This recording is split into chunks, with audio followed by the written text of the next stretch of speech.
Evil Dead Burn hit cinemas last week, and as far as the fans are concerned, the franchise has absolutely delivered. In this one, a family gathers under one roof, someone gets too close to the Book of the Dead, and the people you love start turning into shrieking, rotting things that want you dead by dawn. The usual, pretty much. 45 years after 5 college kids first kickstart everything in that cabin, the Deadites are still going strong. But here's the thing most fans don't totally consider, even after 6 films and a TV series and numerous comics. The rules of a Deadite are way weirder and much more disturbing than just like, read the book, get possessed, chop off the limbs, so on. These aren't your run-of-the-mill zombies. These are ancient parasitic intelligences with a hive mind. If possessed, the bodies can survive being torn apart, the skin and voices get twisted into something inhuman, and, of course, it comes along with a whole menu of ways to jump from one host to the next. And stick around to the very end, because we're going to talk about how Evil Dead Burn impacts the rulebook these monsters have followed for 4.5 decades. The old reliable ways of putting a Deadite down for good, let's just say there is a reason people say the only constant is change. So today we're going to put the Deadites on the slab and dissect it all the way through, head to twitching severed toe.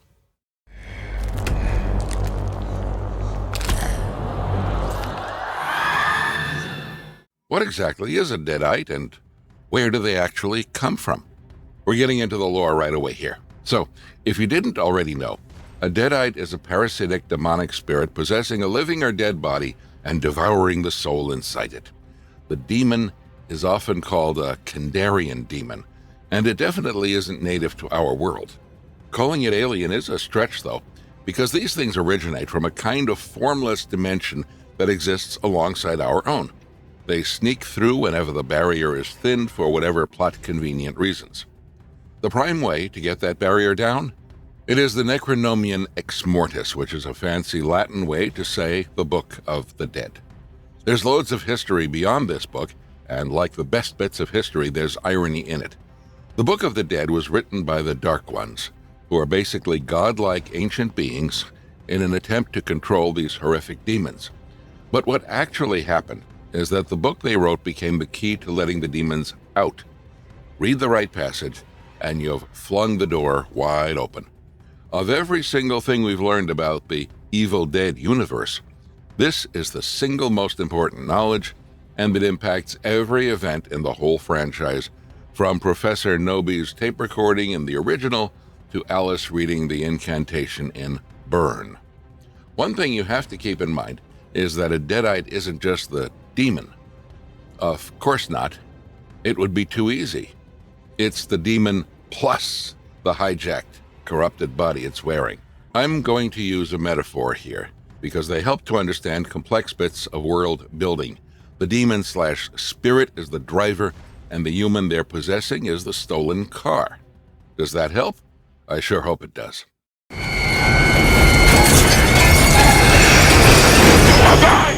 Why are Deadites not just zombies with extra steps? I cannot tell you the number of times I've seen people saying Evil Dead is about zombies. That's genuinely an insult, considering that the Deadites are something way nastier and way more complex. Moreover, Deadites retain full intelligence, the host's memories, and bring in a gleefully cruel personality all their own. So no need for eating brains here. They've got enough of their own. A zombie can be scary, but mostly it's just gross. I mean, it just shuffles toward you on animal instinct. Even if you can't kill it because it's already dead, it's too easy to outrun it. A Deadite knows you, and it uses that knowledge gleefully. It rifles through the host's memories, and everything it finds becomes a weapon to torment you. There's no shortage of what it can do. Mimic the voice, wear the face, dredge up private things only the real person could have known, until you can't even tell what's real and who's really there in front of you. I'm going to go back to basics, by which I mean look no further than Linda in the 1981 original. Once she turns, she doesn't just lunge at Ash, she taunts him, sings songs at him, twists their relationship into torture before he's forced to do the unthinkable and put her down. She even fakes being human again to lull him into thinking he's safe and they're together again. Killing a monster in the woods is easy enough.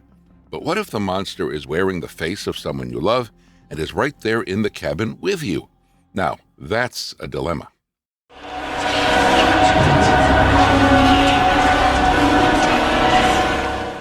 How many different ways can a person actually become a Deadite?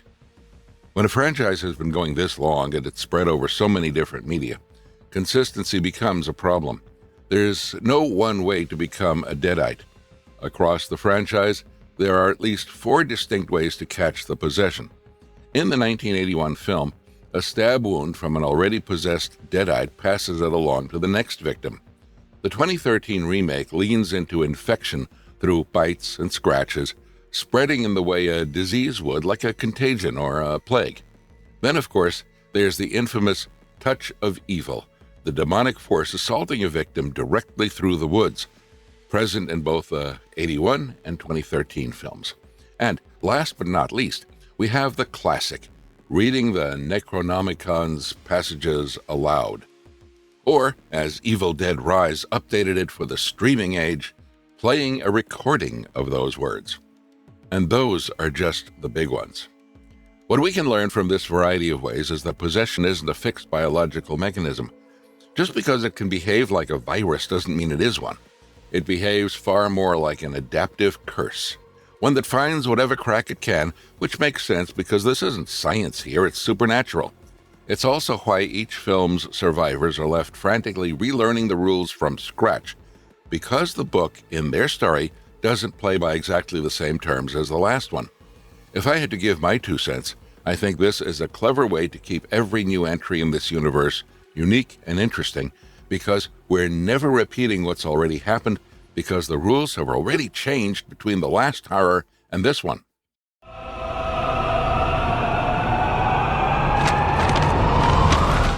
What actually happens to the body's skin, eyes, and voice during possession? Just because a Deadite can pretend to be human doesn't mean it can hold that appearance, because once transformed, you're not really human anymore. And that shows. It starts with the skin, which becomes pale or even outright starts rotting. The eyes cloud to a dead milky white or drop to a lifeless black. And the voice curdles into that unmistakable, guttural, layered growl, like 2 throats speaking at once, because that's exactly what's happening. In every way you can imagine, psychologically or physiologically, what this transformation means is freaking chilling.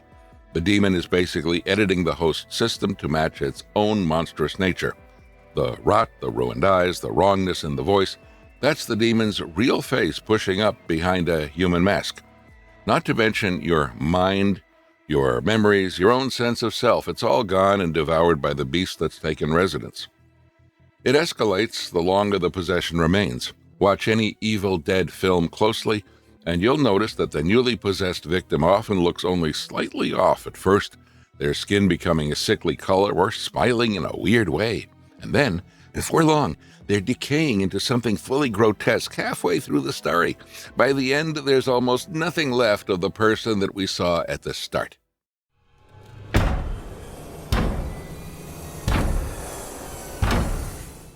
How far can a Deadite's body shapeshift? Skin and eyes are just the beginning. When the possession reaches the later stages, a Deadite can distort its body into shapes no human frame can get into, contorting, stretching, and mutating into increasingly more monstrous forms. The body just goes wrong, you know? No human being should twist like that, and yet that's exactly what you're seeing, and that's body horror for you. A lot about this actually depends on the tone of the film you're in. Obviously, when a franchise has been running so long, every entry can't give us the same old transformations, and definitely not the same old appearance of the Deadites. The Evil Dead 2 and Army of Darkness era gave us wild, rubbery, almost cartoonish Deadite bodies, heads twisting a full 180 degrees, faces stretching into slapstick nightmares, all played with Raimi's campy energy. The peak of 80s horror, frankly. Then, if you flash forward a few decades, you get the grim, grounded body horror of Evil Dead Rise, where the transformations are slower, slicker, and far more anatomically upsetting. To get back into the anatomy for a second, yeah, you're thinking exactly right. The Deadite body is elastic by design and is rarely the same thing twice. The exact same curse produces radically different results depending on a bunch of factors: the era, the mood, the director. The demonic forces really aren't fussy. They'll gladly pour themselves into whatever shape best serves their terrorizing desires at the moment. You will die like the others before you.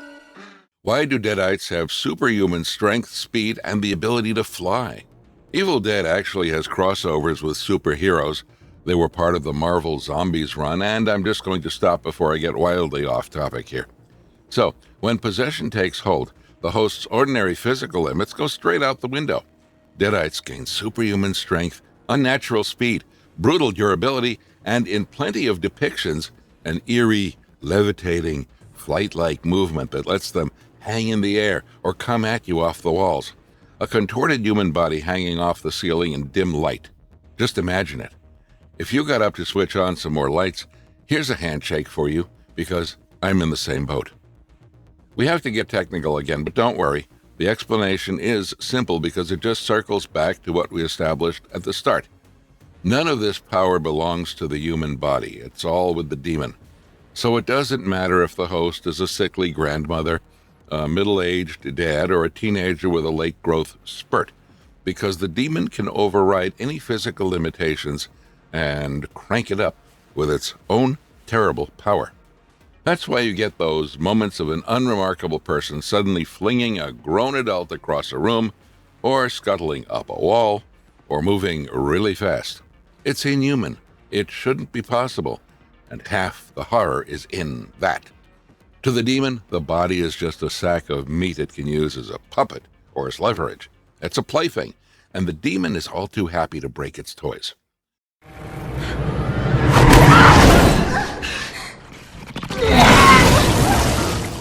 What is the Deadite hive mind, and how do they coordinate attacks? Did you guys know that Deadites appear to share a hive mind? I'm asking because whenever I've heard people talk about Deadites, even fans, they rarely mention this, but it's true. Separate bodies in separate rooms or even separate towns will taunt in unison, act in coordination, and seem to know things that only one of them could possibly have witnessed. This collective awareness explains a lot of the franchise's creepiest moments, like the way a fresh Deadite can throw a private detail in your face that it had no way of learning, or the way a group of them move like a single organism about to hunt. And it makes perfect sense once you remember the source. If every Deadite is ultimately an expression of the same underlying Kandarian demon, funneled through the same book, then they aren't really separate beings at all. They're all multiplying limbs of the same nightmarish thing. It's a single demonic consciousness that simply happens to be wearing several bodies at once. Why can't you just cut off a Deadite's head and call it done? Because, maddeningly, it doesn't work. I've said it time and time again that decapitation is the most reliable way to win against most movie monsters, even if it's a human villain. But it usually just isn't enough here. You can cut off a Deadite's head, and it's still alive. It's just in two different places and is verbally abusing you from one corner while trying to hit you from the other. And it's worse if you hack off a limb, because the limb keeps crawling, grabbing, and attacking on its own, like a sidekick to the rest of the body, which is also attacking you. It's like fighting a demonic hydra. The definitive proof of this is Ash's own hand in Evil Dead 2, also known as Evil Hand. Creative, right? Anyway, once the possession got into it, the hand turned traitor, slapping him around, smashing plates over his skull, trying to kill its own owner, until Ash was forced to saw the godforsaken thing off at the wrist with a chainsaw, and even severed and pinned under a bucket. It was still moving. I'm going to get into a little more detail here because, to me, this is one of the most important and most overlooked facts about Deadite physiology. In humans, and in almost every monster we're used to in books and movies, their physical system has a chain of command. Destroy the brain and the body drops, because the body is a puppet with one set of strings running to one place. A Deadite is not built like that. The possessing force takes over every inch of the body, so a severed hand is just as possessed as the head that gives the orders. I'm not exaggerating when I say that the possession takes over the literal cells, each and every one of them. That's millions of cells. Each individual cell is its own little Deadite. It's why the franchise's kills are always so excessive, the wood chippers, the chainsaws, the total obliteration. And I'm not complaining here, mind you. I like how gloriously crazy it is. Ash and every survivor after him figured out through sheer trial and terror that you can't stop a Deadite with one clever strike. The Deadite needs to be reduced to pieces too small and too scattered to do anything. Because if you don't, then you've just got multiple disembodied body parts coming for you. Returning to the car metaphor for a sec, you can't kill a driver just by taking off a wheel. You have to total the whole car. It's in me. Is there anything left of the human soul once someone becomes a Deadite?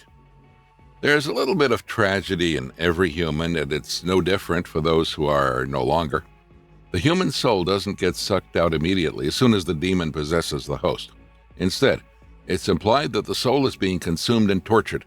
What made that person human is trapped and suffering inside, and, for better or for worse, with enormous willpower, that trapped humanity can briefly claw its way back to the surface. Evil Dead 2 rests heavily on this, and it's more emotional than you'd think an Evil Dead film from the 80s can be. When the possession surges up Ash's infected arm, his own humanity fights back hard enough for just long enough that he gets to make the choice to amputate it and save himself. The person inside is never really gone. They're fighting. It's just that they can never win for long. But that just makes it worse, because you're not dead, you're a witness to the destruction your own body is causing. You have no power. All you can do is watch as the blood on your hands gets more and more. Whenever I rewatch, I sometimes just sit with that, trying to understand what it means for every possession in the franchise. Each of those shrieking, murdering Deadites probably contains a fully aware human being, conscious, screaming internally, forced to watch their own hands hurt the people they love. And they can do nothing. Zero, zilch, nada to stop it. The films rarely dwell on it because dwelling on it would collapse the whole giddy, blood-soaked tone, but the implication is clear. It also gives the Deadites a cruel edge you don't get from your run-of-the-mill beast. The demon isn't just killing the host, it's making the host complicit, forcing an aware person to feel their own hands do terrible things. That's a violation, and it's so much worse than simple death. This darkens every entry in the franchise, even the ones that can't be called dark at all. All those funny Deadite deaths in Army of Darkness? On some level, that might be a person inside each one who's finally been given the sweet release of death. So every cool kill in the franchise isn't just killing the monster and saving those who are still around. It's also a mercy kill for the people trapped inside, so they can find some rest and peace.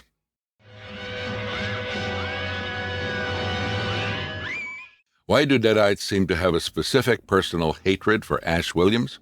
Across 4+ decades of films, the Deadites don't try to kill Ash Williams, played by Bruce Campbell in the original films, in any plain old way they'd kill other victims. They loathe him specifically, personally, with what is a very genuine grudge. Why? Well, it's simply because, no matter what they try, this one idiot keeps surviving and keeps wrecking their plans. Movies, shows, comic books. Ash Williams is the whole Deadite species' personal poltergeist. This helps me bring back a point I already made, that the Deadites are intelligent, and this is plain proof of that. A mindless monster doesn't nurse a decades-long vendetta. It kills whatever's nearest and moves on. The fact that the demonic force behind the Deadites can recognize Ash, remember him across timelines, and that their hatred escalates over time tells you this thing has long-term memory and holds even more long-term grudges. It's the final confirmation of the intelligent parasite framing we've been talking about in bits and pieces so far. The Kandarian demon has bloodlust and rage, absolutely, but it's also got patience and spite and intelligence, and can calmly wait half a century specifically wanting one man dead. I want to say that that's actually so petty that it's almost human, but then the demon would come after me, and I really don't want that. Someone needs to wash your mouth out, kid. How did Ash vs. Evil Dead expand what we know about Deadite behavior? The films only ever gave us Deadites in short, frantic bursts. I kinda get it, because building up the spine-chilling anticipation gives them the big entrance at the climactic moments, all of which makes the watchers fall for it hook, line, and sinker. Not to mention all kinds of technical restraints that any live-action film dealing with fantastical elements has. It's the TV series, running on Starz from 2015 to 2018, which brings back Bruce Campbell as an older Ash that finally had the room to explore what these things do at scale, and what it does is really freaking amazing. The show goes above and beyond in its portrayal of Deadites. They introduce recurring Deadite players and, more importantly, entire towns overrun by the curse. That's the nightmare escalation the movies rarely had time for, a single point of infection breeding and spreading until it's basically a Deadite town. The show also really embraced the broader, more exaggerated slapstick energy of Army of Darkness, following the tone faithfully with its buckets of blood and gleeful one-liners. But underneath the comedy, it kept right to the core of the horror and didn't change the rules once, all of which we knew. The dismemberment resistance, the hive mind taunting, the retained intelligence, etc., it all plays out. The best part of the show is that it finally lets us see what happens when you give the demon possession, time, and space to spread. What is the Circle of Wise Men, and why did ancient scholars forge weapons to fight Deadites? Obviously, Deadites have existed for a really long time. Simultaneously, there have been humans studying how to stop them, and Evil Dead Burn goes into more detail about this idea by mentioning an ancient order called the Circle of Wise Men. In Burn, the central family is haunted precisely because the grandfather, a historian obsessed with the Book of the Dead, belonged to this secretive order. The film reveals that the Circle forged an entire collection of the Kandarian daggers, built purely to end possessions, and that the grandfather's fellow scholars included Professor Nobi, the very archaeologist whose dig unearthed the Necronomicon and started this whole nightmare back in the first Evil Dead. And the name is no accident. The Circle of Wise Men comes right from the wise man from Army of Darkness. You know, the medieval mage who advised Lord Arthur and then recognized Ash as the promised one, and who also holds deep knowledge of the Necronomicon's prophecies and rites. It's much more interesting to have the franchise revive one of its oldest ideas instead of doing something like making them part of the same bloodline. To put it simply, in every single era of history, there have been specialized human scholars who have existed to study, contain, and fight the book's malevolence. It really reminds us of the enduring tendency of humankind. Humans have, since the dawn of evil, fought against it. What used to kill a Deadite for good? For decades, the franchise handed survivors a fairly clear toolkit, and if you had watched enough of these films, you know the drill by heart. Total body dismemberment, tearing the host apart completely rather than landing one clean blow. Incineration, burning the possessed body to ash. Then obviously we have the Kandarian dagger, the ancient ritual blade that shows up throughout the series and is the single most effective weapon against the Deadites. There's also specific Necronomicon spells and incantations designed to banish the demon outright. There was even some borrowing from vampire lore, because sunlight also became a weakness in some depictions, though fire and dismemberment always did the heavy lifting. The 2013 remake was especially firm about it. Its in-universe book flatly states that burning the possessed body is the one true way to stop a Deadite in that continuity. Rip them apart, set them alight, the nightmare ends, and the therapy sessions begin. That was the deal. Sure, it was messy, difficult, and traumatic, but it was a fixed set of rules that the characters and the audience could rely on. And that reliability, weirdly, was part of the comfort of these films. Even the bleakest of horrors end up with some idea of hope, and even as things get so grim there seems no way out, people just think, well, if the survivors could just get to fire, just get the chainsaw running, just hold out until sunrise, there is a way through. These rules were more than just guidelines, they gave the characters an actual fighting chance.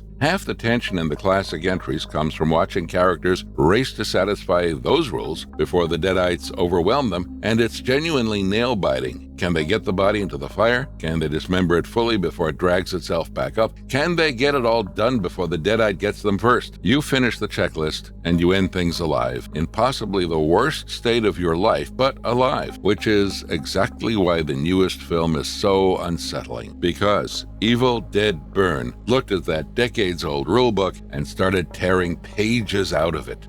How does Evil Dead Burn change what it takes to kill a Deadite? Say what you will about the rest of the movie, but this, in particular, really got to me. It's the most disturbing reveal from Burn, and it sticks with you long after you leave the movie. What is it? Those old dependable methods we were just calling the characters Lifeline? Well, they don't reliably finish the job anymore. Across Burn, Alice does every single thing the franchise has spent 45 years teaching us should work. She dismembers, she decapitates, she burns the entire house down to the ground with the Deadites inside it, and still they keep coming, dragging themselves back up, refusing to stay down through injuries that would have ended any Deadite in the older films. The physical, anatomical logic the series had so carefully established is being openly flipped on its own head instead of saving her and killing the Deadites. The only thing Fire and Force is doing is just buying Alice time, and eventually this time is going to run out. What does work, as expected, is the Kandarian dagger, which is exactly why the Deadites spend the whole film desperate to get their hands on it before she does. From being a good option among many, the dagger is now arguably the only option. And the film drives the horror home with its final gut punch. Even after the house burns, grandmother Polly, still possessed, simply crawls out of the wreckage and off into the night, passing the curse onward. The fire didn't stop her, and nothing can stop her unless the dagger comes back into the picture. The first film came out in 1981. That's exactly 45 years, and over those 45 years, we've been trained. We know the drill just as well as the survivors do. We burn it, dismember it, and then we're fine. Burn just fully takes away that assurance from us. Alice does everything right, everything the franchise itself taught us, and it isn't enough. That's a far more hopeless kind of horror than a simple monster, and it tells the audience that the rules you memorized over 4 decades may not save you anymore, that the evil has adapted, that the one dependable exit might be sealed. And it reframes the Kandarian dagger from a cool, recurring prop into their only hope, and we'll just have to see how it goes in upcoming films. So, for all those who've seen it, even if you found the rest of it predictable, even if this didn't occur to you during the film itself, what Burn leaves you with is quietly terrifying.